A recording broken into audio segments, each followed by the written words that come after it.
So what's up mga kabagsik, ayun. So ngayon ay magluluto tayo ng sisling na gawa sa sardinas. So samahan nyo ako sa pagluluto mga kabagsik. So nabili na nga pala ako. Yo, what's up mga kabagsik, ayan. So nakapanood nga pala tayo sa TikTok ng sisling na sardinas. So ito sardinas na nilagyan ko lang ng konting baboy mga kabagsik, ayan. So pinilo ko na siya ng ganyang pinong-pino para makita natin yung texture niya at lumabas.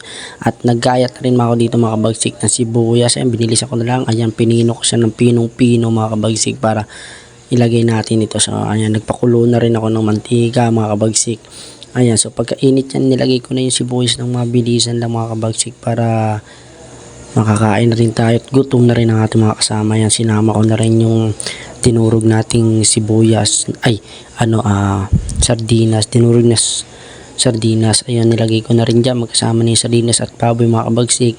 At nilagyan na rin natin ng itlog, ayan, 2 itlog lang para sa 3 sardinas.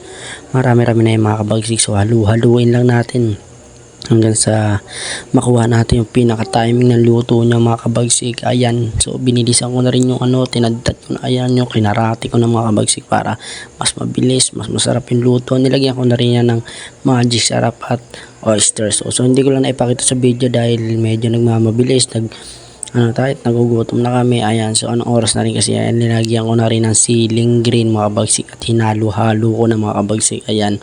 So konting magic sarap lang yan, okay na siguro, ayan.